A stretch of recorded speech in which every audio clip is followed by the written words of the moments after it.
Y bueno, deberían de escuchar lo que se dice aquí antes de entrar al aire. Bienvenidos, bienvenidas a Conexionistas. Y es que, pues siempre que platicamos con Fernando Pescador, ya lo están viendo acá abajo, es nuestro, pues quien nos ilustre en temas de seguridad aquí en Conexionistas, pues salimos asustados, ¿no? Y el tema de hoy también da para mucho porque, pues es algo que pues prendió muy duro a principios de la semana y como que lo han ido callando, pero siento yo que hay muchísimo ahí atrás que tenemos que entender y comprender. Estamos hablando de Chilpancingo, estamos hablando del estado de Guerrero. ¿Cómo estás, Edgar? Buenas tardes. Amigas, amigos de Conexionistas, un gusto en estar con ustedes de nuevo, en conectar con ustedes y bueno, ya está, como bien dijo Armando, don Fernando Pescador, una persona que sí le entiende y sí le sabe estos temas de seguridad y crimen, violencia. Y bueno, Fernando, hace un par de semanas hablábamos contigo sobre esta agenda que tú proponías, sobre este recuento de un mes de actividades del crimen organizado y nada más te dejamos suelto y mira lo que pasa. Guerrero se convierte en el centro de atención y como bien decías fuera de micrófonos, aquí hay muchas cosas de trasfondo que vale la pena entender y sobre todo, Fernando, lo que yo veo, ya nos dirás tú si esto es algo que se pueda repetir. A mí me preocupa muchísimo que se vio como muy fácil que este tipo de eventos se puedan provocar y se puedan reproducir y es decir, muy fácil en términos de que tanto gobierno federal como gobierno local pierdan control. Pero bueno, ya nos dirás, porque creo que esa parte, más allá de las manifestaciones, lo que preocupa es que se vaya a presentar un efecto dominó y que varios estados entiendan el camino y tengamos escenarios no deseados. Muchas gracias, Fernando, por acompañarnos otra vez. Y bueno, pues ahora sí que los micrófonos son tuyos y estamos atentísimos para entender qué es lo que estás viendo, Fernando. Gracias, Edgar. Gracias, Armando. Como siempre, un gusto estar aquí acompañando a conexionistas. Y pues, como bien dices, el tema de seguridad es un tema que pues no se puede ir por aquello de la terca realidad. Vamos a tomar dos eventos que para mí son fundamentales porque realmente desnudan la situación en la que está México como país y pues evidentemente son los hechos en Guerrero, pero también un hecho violento en Jalisco.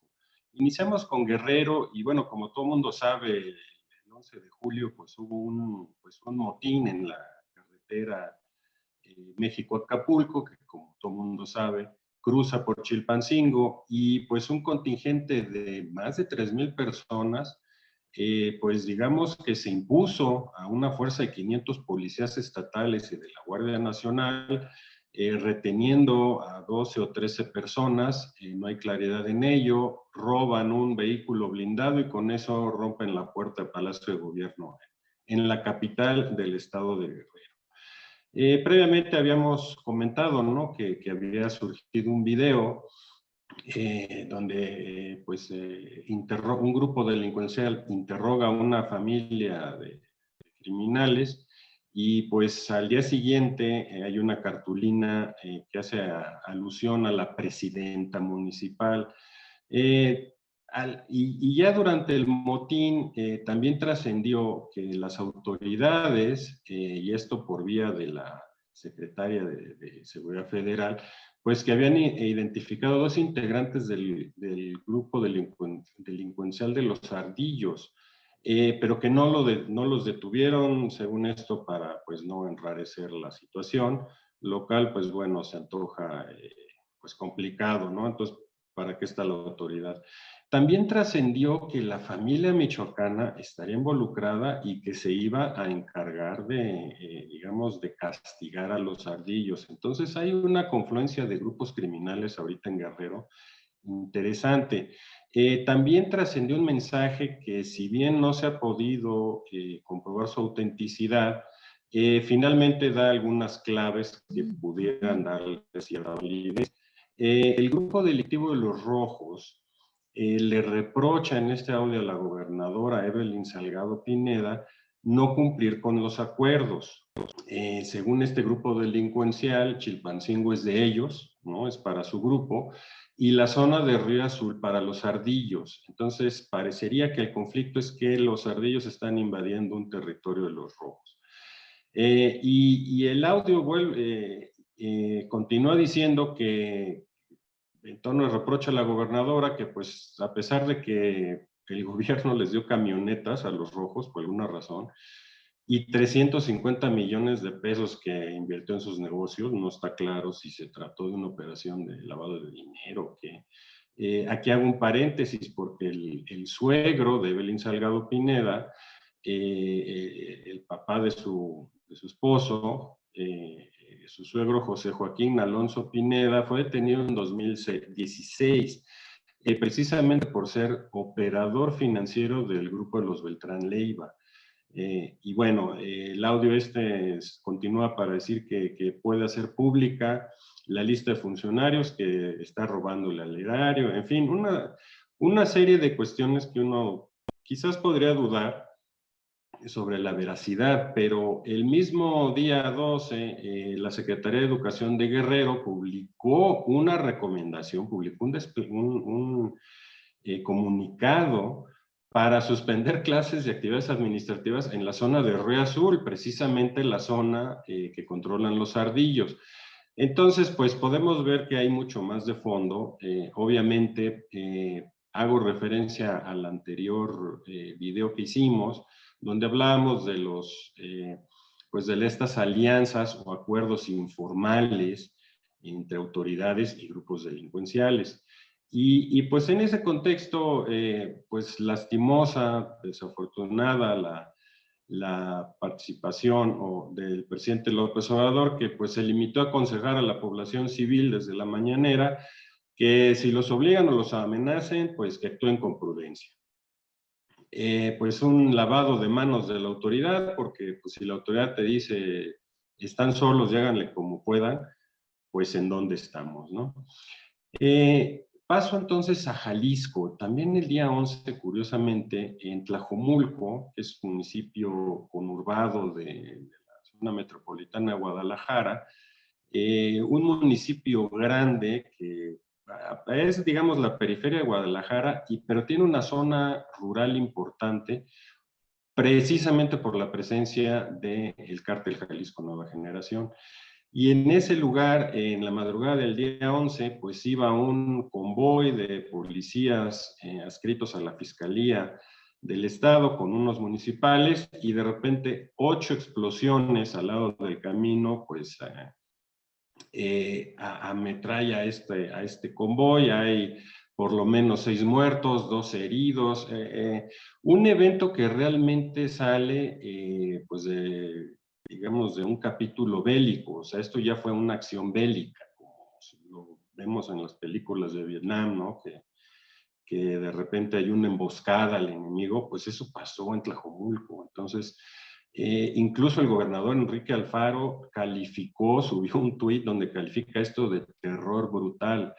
De nueva cuenta, también lo habíamos platicado en la entrega pasada, pues la capacidad de fuego de los cárteles está escalando, cada vez tienen menos miedo de atacar directamente a las autoridades.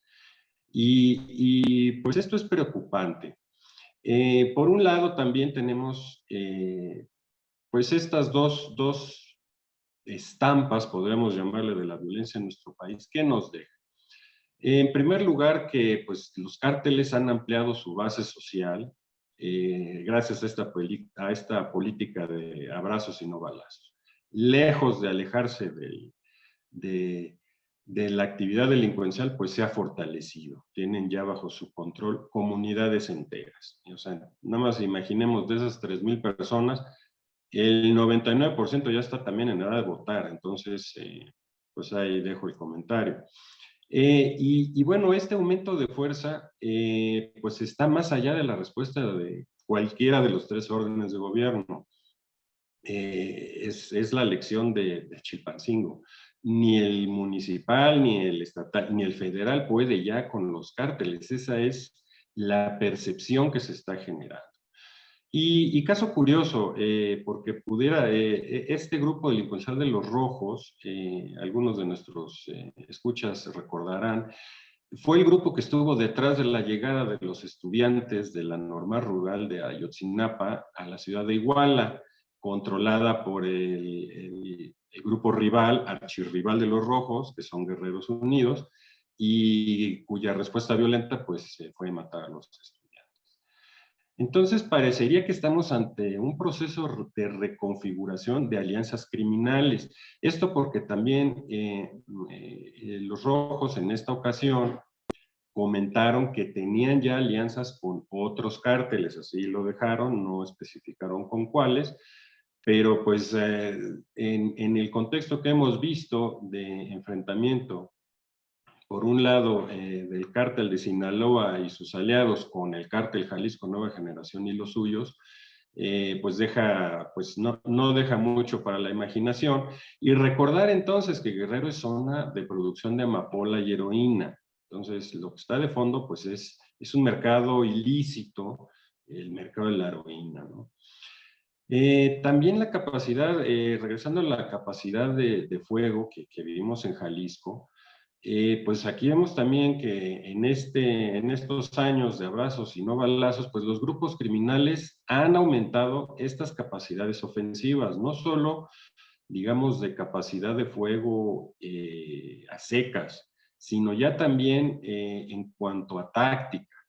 Entonces ya están los grupos por encima del entrenamiento de los policías. Esto es preocupante, ¿no?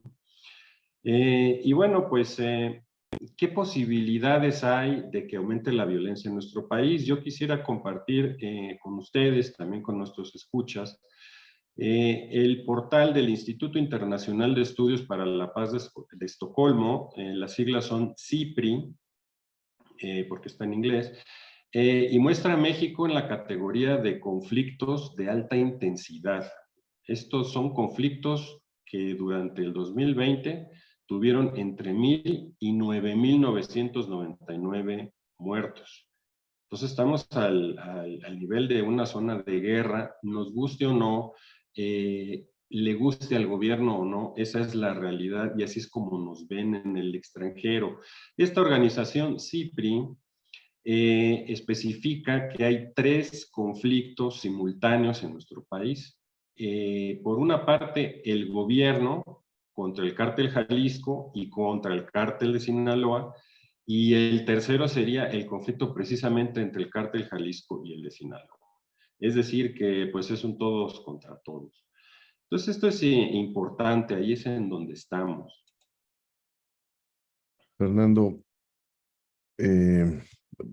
anoté algunas cosas que me parecieron sumamente relevantes para poder imaginar un futuro de corto plazo, un futuro que está a la vuelta de la esquina, por el proceso de sucesión que se vive en México y además por este siguiente cambio de manos en el poder, en donde independientemente del grupo político que gane, y hablo de grupo político porque podemos hablar de un mismo partido, puede ser la oposición, puede ser quien sea, pero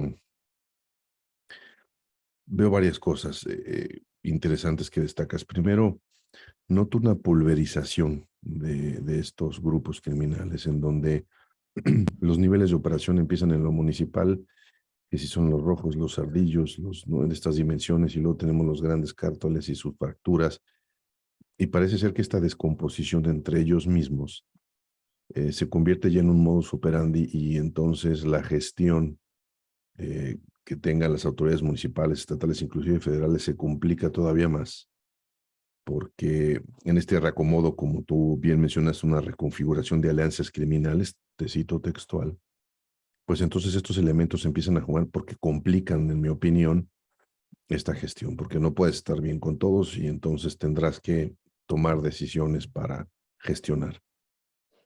Visto así, lo que veo es que en el tiempo, conforme vamos avanzando, no solamente se fragmentan, sino también se hacen más sofisticados. Como tú bien dijiste, la capacidad de fuego aumenta, pero las estrategias se diversifican.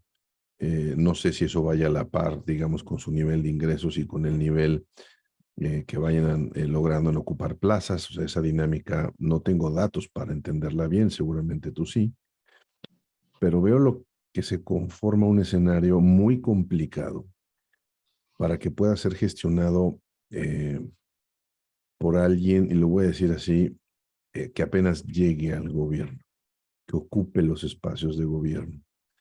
Yo no sé, y aquí es mi pregunta, si sea mucho más fácil, y quiero pensar en una candidata de la oposición, si es Xochitl Gálvez, si es el que vaya a resultar, eh, y no estoy pensando en un triunfo, digamos, de la presidencia nacional, porque me parece que está muy complejo que le vayan a ganar a Morena, puede ser, pero sino en los espacios locales, en los espacios estatales, que alguien que no tiene una red establecida de soporte logre poner en cintura o gestionar a todas estas multiplicidades de grupos. Y entonces me parece que ese es un elemento importantísimo a considerar, inclusive para poder entender hacia dónde se puede inclinar una balanza electoral. Y entonces como ciudadano entra ya la decisión de si votar por A o por B candidato, no porque tengan un plan de seguridad, que ya hablaremos de esto y seguramente, o sea, a lo mejor Armando, o yo te preguntaré sobre esta propuesta de Ebrard, que también lanza, ¿no?, una iniciativa así, que le apuesta a la tecnología, pero no usa la tecnología para combatir la corrupción. Me pareció muy peculiar ese punto. Y entonces quisiera ver cómo ves tú esta evolución, Fernando, de cara a qué es lo más razonable para el país. Y yo creo que será un comentario muy aventurado, si que llegue una candidatura que no tiene estructura, que tiene muchas ganas, que tiene novedad, que es disruptiva, que es dicharachera, etcétera, pero no tiene red. Y entonces yo no me imagino una persona así, que no tiene estructura, no tiene red, no tiene soporte, que se pueda sentar a gestionar todo este fenómeno que acabas de describir. Y no con esto quiero desmotivar el voto, ni tampoco decir, bueno, pues la frase típica de malo por conocido. No, no, no. O sea, ¿qué elementos ves tú que se requieren para que una propuesta de cualquiera de estos candidatos que estén fuera del sistema tenga que tener para que nosotros los ciudadanos veamos como creíble esa propuesta? Por eso llamo el caso de Brad, porque Brad pues menciona aquí, entonces esto lo va a combatir con fuegos artificiales y Xbox y Nintendo y cosas así, que me parecieron que inclusive hay hasta violación de derechos humanos en algunas cosas que propone. Pero ¿qué verías tú? ¿Qué le dirías al ciudadano? Decir, a ver, para tratar el tema de seguridad, dada esta realidad, hay que fijarnos en estos elementos de su propuesta, o en estos elementos de sus relaciones, o en estos elementos de su persona. ¿Cómo ves tú ese tema? Gracias, Edgar. Pues sí, muy interesante. Digamos que esa parte del corto plazo. Pero fíjate que quiero compartir una reflexión con ustedes, porque la coyuntura mexicana ya invita a una nueva reflexión sobre lo que es el poder.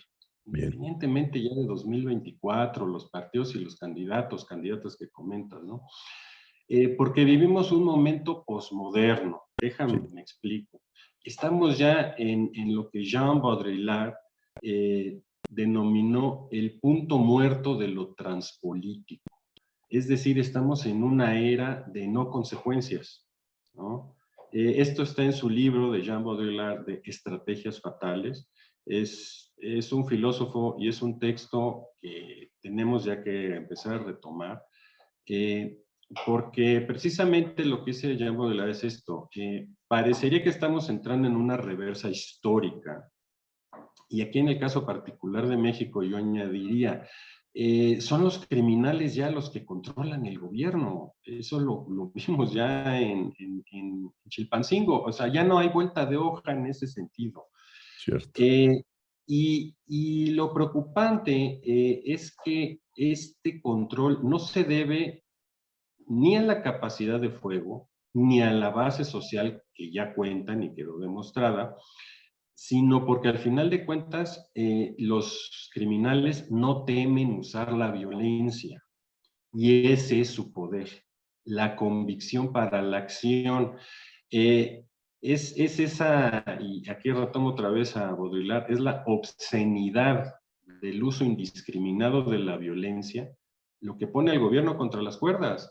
Es decir, la hipervitalidad criminal frente a una completa inercia gubernamental. Es Muy lo que estamos interesante esto que estás diciendo, ¿eh? ¿no? Entonces, y lo pongo de ejemplo, porque salió en la mañanera, ¿no? Se dirá que se va a investigar, pero sabemos que aún y si se investiga, no se va a actuar. Y aún y si se actúa, nunca será con la contundencia del hecho inicial. Esto es muy importante reflexionar, ¿no? Y entonces así el criminal está por encima de la institución, porque lo que genera el criminal, el gobierno, la institucionalidad, no puede igualar en intensidad. Y esta situación genera una forma particular de temor entre los ciudadanos, porque es el miedo que causa ver que a que las instituciones quedan paralizadas. Entonces, más que los actos de violencia en sí, lo que genera temor es la visión de un vacío que resuena con los ecos de criminales asesinos, armados hasta los dientes, y que nadie puede detenerlos. Ese es el problema. Y eso es lo que, sin conocer esto, Jean Baudrillard, porque él escribió el libro en 1983, pero que tenemos que retomar porque precisamente está hablando de nuestra realidad, de esta posmodernidad que pues apenas en 83, pues apenas la gente veía venir, pero hoy en día estamos inmersos. Claro, Ya los grupos criminales, lo vimos ya, ¿cómo se van a controlar? El problema, y ahí entra el problema de la propuesta de Marcelo Ebrard. Suena bien, ¿no? Hacer toda una serie de políticas basadas en la tecnología, pero de nada va a servir que detectemos, pues lo vimos, el mismo gobierno eh, detectó a dos de los líderes de los ardillos, pero no actuó. claro. Entonces, ninguna cámara de seguridad, ninguna base de datos, ninguna inteligencia artificial va a servir si no hay esa voluntad de actuar. Eso es lo transpolítico, ¿no? Que ya las instituciones quedan paralizadas ante una realidad, en el caso mexicano es específicamente criminal, pero que no se detiene aquí. Vemos esta paralización gubernamental en Estados Unidos, lo vemos en Francia, lo vemos en Rusia. De hecho, por ahí alguien había publicado, ¿no? Que, no, pues si contratan al grupo Wagner para que venga a combatir a los criminales. No, el grupo Wagner, para empezar, ya los desarmaron porque precisamente era más riesgo para el propio gobierno ruso que para Sí, nadie claro. más. Entonces, pues es un problema mundial. Eso nos obliga entonces a la reflexión. Aquí no hay de aviéntame un lazo, Sí, alguien me ayude. No, como país tenemos que hacer esta reflexión.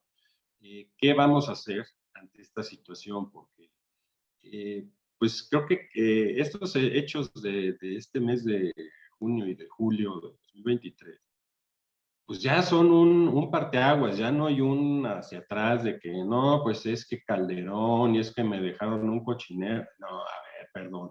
Un grupo criminal que moviliza a 3,000 personas, perdón, o sea, no, o sea, está más allá del claro. control gubernamental. Sí, Entonces, sí, sí. pues ahí es en donde estamos, Eh, desafortunadamente. para concluir rápidamente con esto, y Armando, seguramente tienes una pregunta. Entonces, la conclusión es una, según entiendo esto, ¿no? La definición del poder llegó a tal nivel que no va a haber candidato o candidata que tenga una propuesta sensata, simple y sencillamente porque quien llegue, por lo que estamos viendo en la baraja, no va a tener la capacidad de ejecución. O por voluntad, o por carencia de algún tipo, no la va a tener. Es decir, los niveles de penetración y de acceso en la redefinición del poder de la política mexicana ha llegado a tal grado, ¿no? Debido a los grupos criminales, que estos candidatos todos, ¿no? Se ven pequeños ante esa realidad y vamos, las apuestas entonces tendrían que cambiar en otro sentido. ¿Tú crees que eso es justo? O sea, es decir, ¿estoy haciendo justicia a lo que acabas de decir? Yo creo que en efecto, Edgar, el comentario es muy acertado. O sea, estamos ante una política de reality en donde nadie le haga caso a ella y ven, voltéenme a ver a mí y a las corcholatas. Cuando pues, los grupos delincuenciales hacen y deshacen como A quieren. placer. Exacto, entonces, pues, y el problema es institucional porque, pues, si tenemos un gobierno, un Estado mexicano paralizado, incapaz, donde, pues, cuando en un país el mantenimiento de los elevadores se complica, los elevadores de los hospitales es un problema, pues, ¿qué hacer con un grupo delincuencial que con 3 municipios mueve 3,000 personas? Ya. Claro. Y había gente armada, o sea, no nomás Sí, sí, traían sí. palos. Entonces, pues eso es lo que nos tenemos ya que empezar a plantear, porque, pues sí, digamos, la visión dominante es, bueno, pues sí, pero pues las elecciones y quién va a ganar y cómo va a ganar. Yo haré esta siguiente reflexión. Recordemos a México en 1836. Precisamente ante azonadas militares en la Ciudad de México fue que se perdió Texas. Y Claro. era por una dinámica semejante.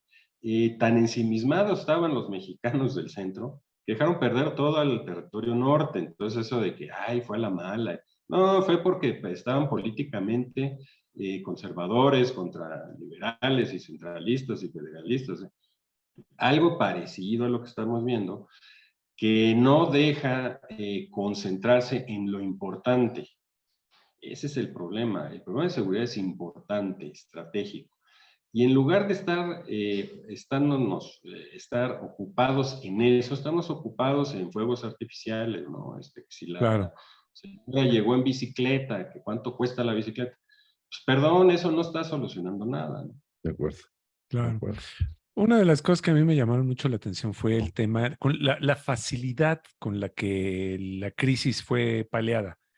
Es decir, lunes empieza el relajo, martes se amanecen bien bravitos y está la carretera cerrada, etcétera, etcétera. Y en la tarde ya, todos a su casa, todos estamos bien contentos, ya estamos tranquilos, ya no pasó nada. ¿Qué niveles tenemos de cinismo de un gobierno que pues simplemente no solamente permite que la crisis, perdón, llegue a donde llegó, sino que esa solución de esa crisis, nosotros ni nos enteramos qué fue lo que ocurrió, qué fue lo que transaron, qué fue lo que dijeron, qué fue lo que prometieron, que es lo que da escalofríos, ¿no?